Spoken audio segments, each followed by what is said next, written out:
Bonjour, mon invité est Julia Tass, directrice de recherche à l'IRIS, qui avait publié l'an dernier avec Sébastien Abyss ce Géopolitique de la mer aux éditions Erol. On va beaucoup parler des mers, des océans. C'était un peu passé de mode. On avait un peu les questions maritimes avaient un peu disparu de l'horizon géopolitique. Elles reviennent en force. Mhm. Comment expliquer cela? Il y a une première explication qui est que finalement, les questions géopolitiques de manière générale sont revenues en force dans le contexte actuel et les puissances, plusieurs puissances se développent, sont en rivalité et cherchent de nouveaux espaces de conquête, de compétition. Et donc la mer, qui a toujours été un espace sur lequel il est difficile d'opérer et sur lequel on va avoir tendance à ne pas aller si on peut éviter d'y aller, pour beaucoup en tout cas, cette mer, elle redevient un espace dans lequel on se projette pour participer à cette rivalité systémique qui se développe entre puissances. Alors, quelles sont les grandes puissances maritimes mondiales et est-ce qu'il y a des puissances militaires qui seraient différentes des puissances civiles? Est-ce qu'il y a des puissances maritimes civiles qui n'ont pas de force maritime militaire et inversement? Complètement. Il y a différentes natures de puissances maritimes. Il va y avoir des puissances maritimes économiques, donc civiles. La Chine en est un exemple. C'est un pays qui aujourd'hui compte les plus grands ports de commerce internationaux, qui a une flotte de commerce qui est impressionnante, qui a également une flotte de pêche qui est partout autour du monde. Et puis, il y a d'autres formes de puissances maritimes, des puissances navales par exemple, donc des puissances militaires. Et aujourd'hui, les États-Unis, par exemple, sont la première puissance militaire navale en termes de capacité d'action. Il y a tout un jeu entre la Chine et les États-Unis, la Chine développement de nombreuses capacités navales aussi. Et puis, il y a d'autres formes de puissance maritime. Par exemple, on peut considérer que l'Europe ou l'Union européenne est aussi une puissance maritime de par les grands armateurs qui sont européens, mais aussi par sa capacité au sein des négociations internationales à porter la voie de la mer ou à l'étudier à travers sa puissance scientifique finalement. L'Ifremer, etc., tout cela, Exactement. qui ont une vraie reconnaissance internationale. Qui ont une vraie reconnaissance internationale. L'Union européenne, à travers également tous les programmes spatiaux qui permettent l'observation de la mer, a une force de frappe en termes scientifiques qui est assez sans commune mesure au niveau international. Donc il va y avoir, voilà, en fonction des pays, des formes de puissance maritime qui sont très différentes. Et puis il y a un dernier point qui est, est-ce qu'on se pense en tant que puissance maritime? Parce que finalement, on parle de l'Union européenne, mais l'Union européenne ne se pense pas en tant que puissance maritime. La France, on pourra en discuter.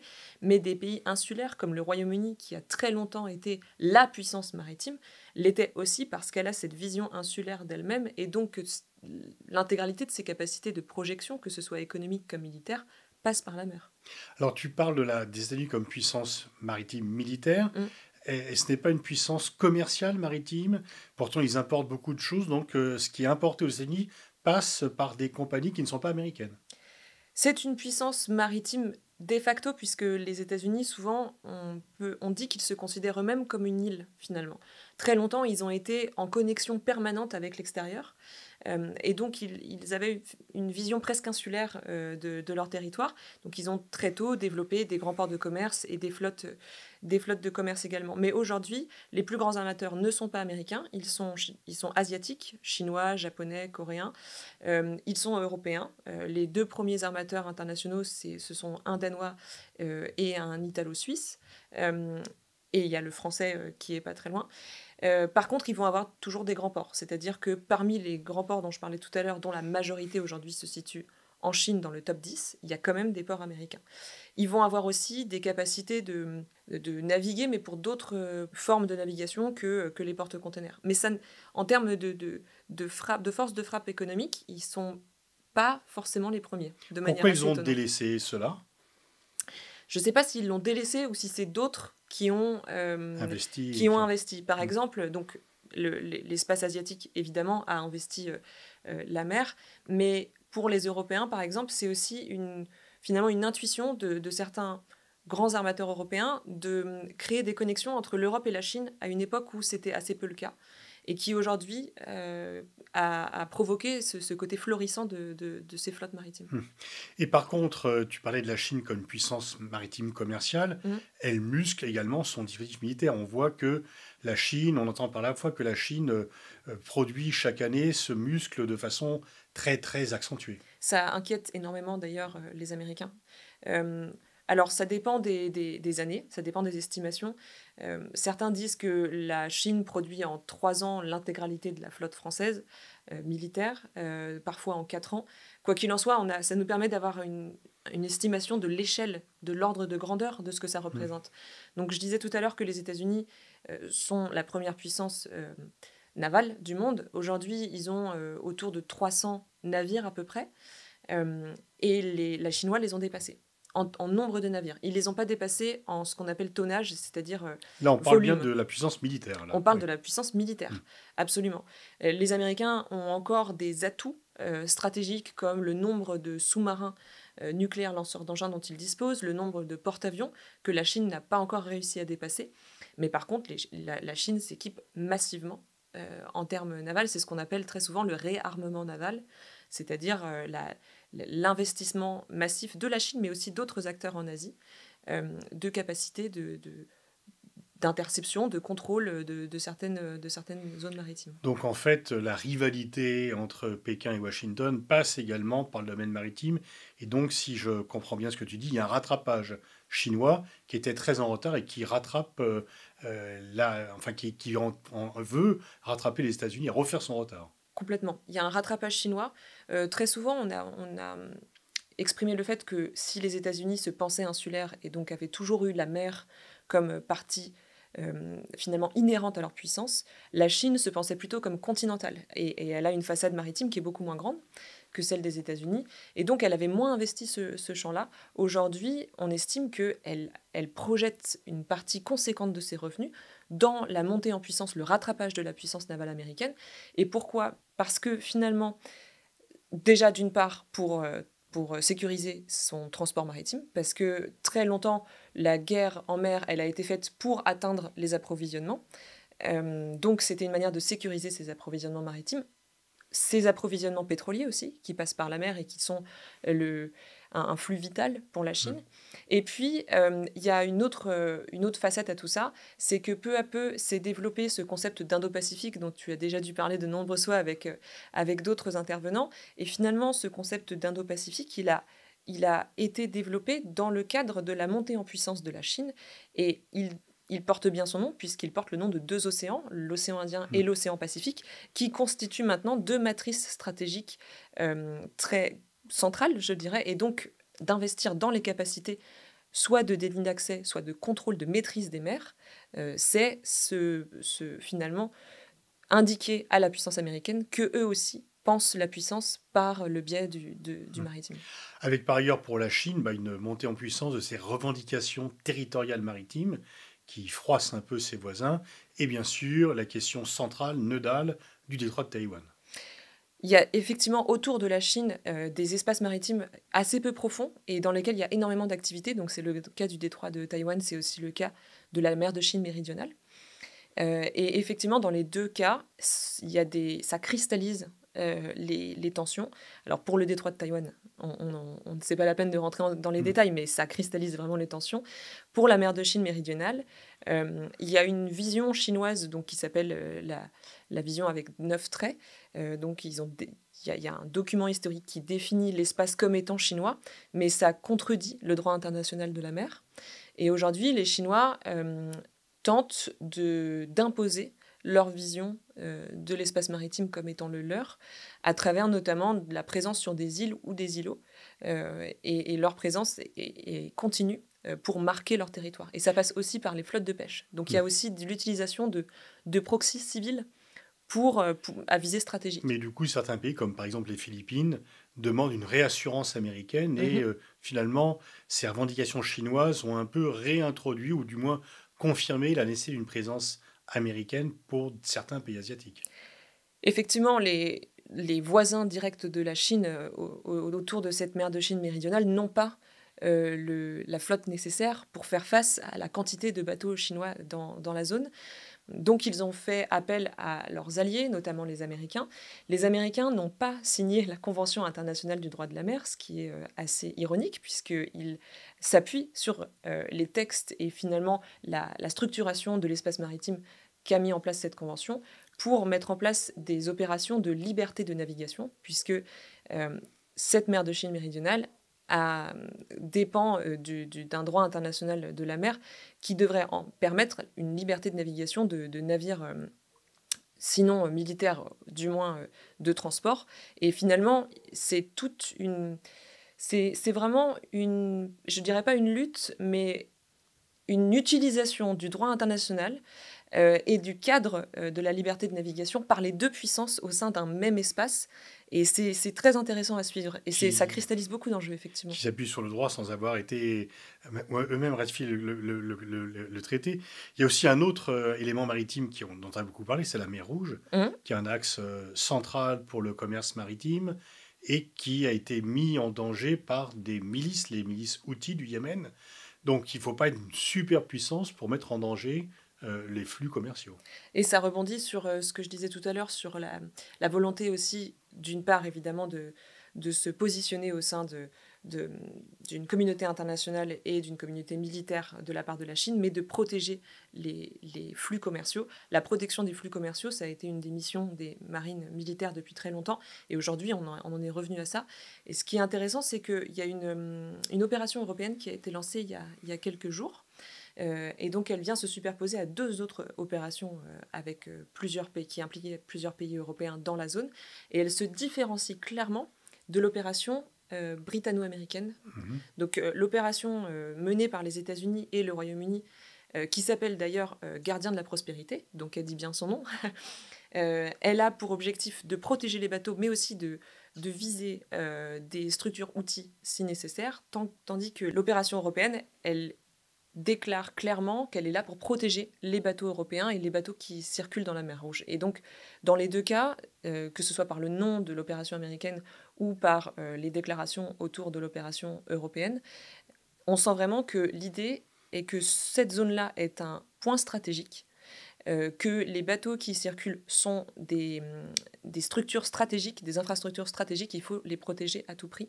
Et c'est intéressant de voir la rapidité aussi avec laquelle l'Europe s'est positionnée dans cette région, parce qu'on parle de quelques mois, quelques semaines en fait, et quand on connaît l'agenda européen, on réalise la rapidité. D'habitude, c'est plus long pour prendre des décisions. D'autant plus militaire. Oui. Alors, et donc on revient un peu à ce que tu disais, finalement, les flottes de guerre sont là plus que pour se faire la guerre, mais pour protéger les approvisionnements et la sécurité du commerce mondial. Sur la zone de la mer Rouge, oui. J'espère qu'on n'aura pas d'exemple prochainement pour infirmer cette phrase, parce qu'en réalité, les flottes de guerre sont toujours là pour se faire la guerre.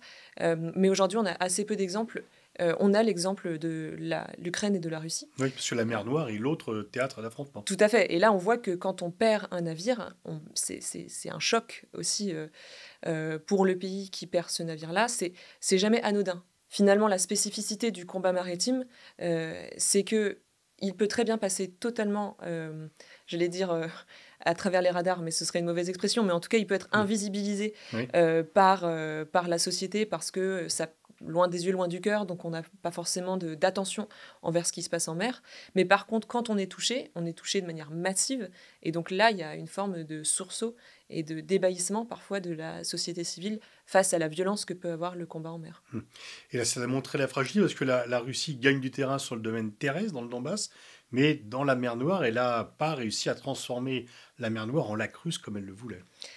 Elle n'a pas du tout réussi à le transformer en lac russe. Et d'ailleurs, on remarquera que la technique que la Russie a eue pour prendre finalement contrôle de l'espace maritime, ou d'une partie de l'espace maritime ukrainien, ça a été de prendre contrôle du littoral et de toutes les infrastructures côtières. Donc il y a toujours quand même cette incertitude autour du combat naval qui perdure même aujourd'hui, même avec les technologies qu'on peut avoir et dont on peut équiper les bateaux. Alors on parlait de la France rapidement. Est-ce que la France est réellement une grande puissance maritime ? C'est une très bonne question. La France est une grande puissance maritime dans les faits, mais elle ne l'est absolument pas politiquement. Dans les faits, elle est une grande puissance maritime. Elle a une marine nationale de grande ampleur. On a la dissuasion nucléaire, ce qui est assez rare autour du monde. On a également des armateurs et des acteurs économiques qui sont les premiers internationaux. On a une puissance scientifique. On a une puissance, je dirais, symbolique, avec la capacité de la France à se projeter partout autour du monde, toutes les communautés côtières qui sont françaises, que ce soit en métropole comme en outre-mer. Mais c'est un impensé politique et aujourd'hui, il n'y a eu aucun programme politique qui a, je dirais, visibilisé suffisamment le sujet maritime pour en faire un élan au niveau national. Et on se pense quand même principalement par le terrestre. Et d'ailleurs, juste un point, si j'ai encore quelques secondes, sur l'illustration de cette impensée politique, c'est que pendant très longtemps, les ministères chargés de fractions maritimes étaient des ministères continentaux. La pêche relevait du ministère de l'Agriculture, les transports maritimes relèvent du ministère des Transports, etc., etc. Donc on a jusqu'à... c'est par vague, je dirais, mais jusqu'à la mise en place du ministère de la Mer en juillet 2020, il y avait... absolument pas de pensée politique visible de la cohérence maritime. C'est la phrase de Richelieu que l'on cite surtout comme disant que les larmes des souverains ont le goût salé de la mer qu'on a ignoré, quoi. Complètement. Et les Anglais ont fait le chemin inverse en Mhm. parallèle. Et on voit aussi comment se sont construits nos puissances l'une à côté de l'autre. L'an dernier, un traité extrêmement important sur la biodiversité a été adopté, un peu à la surprise générale, parce que les pays n'arrivent plus à se mettre d'accord sur aucun traité. Mais là, exception, il y a eu un traité qui a été signé. Peux-tu décrire un peu quels sont les enjeux de ce traité? Alors c'est effectivement un traité qui déjà s'imbrique au sein de la Convention internationale du droit de la mer. Donc c'est pas un traité qui vient en addition à cette convention, il vient compléter cette convention. Et il porte effectivement d'une part sur les eaux internationales, donc les eaux qui ne relèvent de la souveraineté ou de la juridiction d'aucun État. Ça c'est important, parce que ces eaux internationales, aujourd'hui, il y a du droit international qui s'applique, mais il est quand même beaucoup plus léger que pour beaucoup d'autres espaces, surtout continentaux. Et donc il y avait une liberté d'atteinte à la biodiversité, je dirais, même si c'est peut-être pas la bonne manière de le tourner.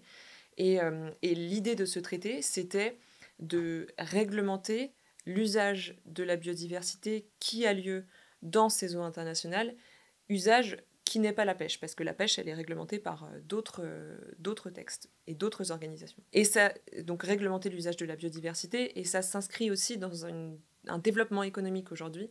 On développe des activités économiques, notamment minières, ou en termes biologiques, le fait d'aller chercher des molécules, d'aller chercher des protéines au sein d'organismes marins.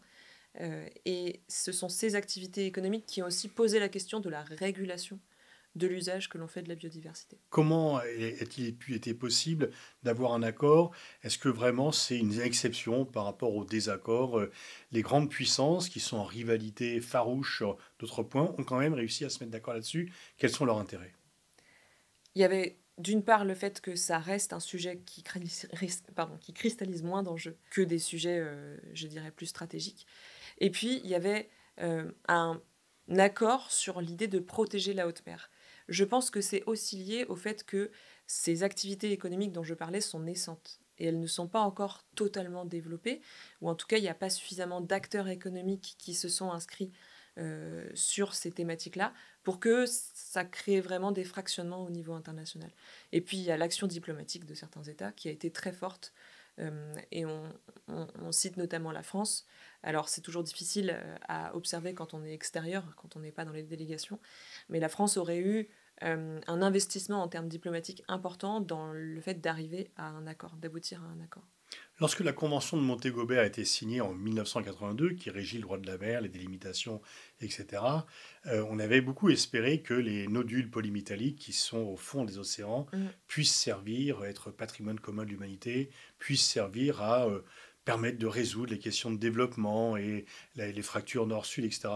Maintenant, on est un peu revenu et l'idée, c'est plutôt de protéger et de ne pas permettre d'aller exploiter pour préserver l'environnement, d'interdire plutôt l'exploitation de ces richesses minières maritimes.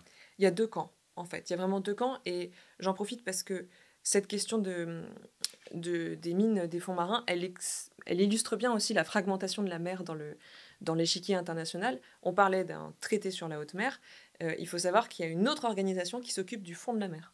Donc il y a une organisation qui va s'occuper de la colonne d'eau, ce qu'on appelle la colonne d'eau, donc en fait l'espace liquide, et puis il y a une organisation qui dépend de l'ONU, et de cette convention qui ne concerne que le sol et le sous-sol. C'est l'autorité internationale des fonds marins.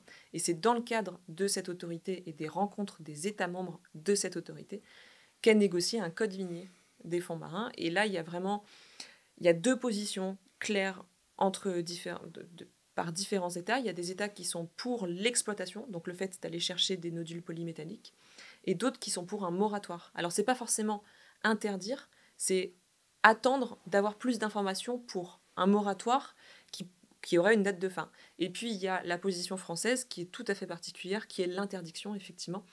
Et donc, l'interdiction, elle n'a normalement pas de fin prévue et de réouverture potentielle de l'exploitation. Mais si un État dit, bah écoutez, moi, dans les zones internationales qui sont libres d'appropriation, je vois qu'il y a des matières qui m'intéressent et qui peuvent contribuer à sortir un peu de la misère, est-ce qu'il pourrait y aller en s'affranchissant des négociations? Déjà, ce cadre international, il autorise effectivement des États à sponsoriser des entreprises. Donc, il faudra qu'ils s'adressent à cette autorité internationale des fonds marins et qu'ils demandent l'autorisation pour l'entreprise d'aller exploiter. Aujourd'hui, ces entreprises, elles ont déjà le droit d'aller explorer, ce qui est une première étape. Par contre, cet État, il peut autoriser une entreprise à aller exploiter dans sa zone économique exclusive. Et c'est déjà d'ailleurs le cas de plusieurs États insulaires du Pacifique qui ont autorisé des entreprises à essayer de tester la viabilité économique de mines sous-marines au sein de leur zone économique exclusive. Alors, tu es une spécialiste des questions d'environnement, de protection de l'environnement. L'océan, c'est un enjeu majeur pour la lutte contre le changement climatique. C'est un enjeu crucial, central, parce que si on détruit l'équilibre océanique, on détruit une capacité de l'océan à réguler le climat, à la fois en absorbant du dioxyde de carbone par la pompe biologique comme par la pompe chimique, physique, mais on détruit surtout une capacité de l'océan à redistribuer la chaleur. Et aujourd'hui, on parle beaucoup du Gulf Stream. Le Gulf Stream, ce n'est qu'un petit bout d'un courant mondial qui redistribue la chaleur depuis les tropiques jusqu'au pôle, et c'est ça qui crée les conditions dans lesquelles on vit actuellement. Donc on regarde avec attention l'évolution de ce courant global, et on a très peur que les activités humaines, notamment celles qui mènent au changement climatique, affaiblissent ce courant. Merci Julia de ce tour d'horizon sur les questions à la fois d'environnement, de commerce et de géopolitique. Je renvoie donc à la lecture du livre que tu as coécrit avec Sébastien Bis, Géopolitique de la mer aux éditions Erol. Et merci pour ce tour d'horizon. Merci à toi.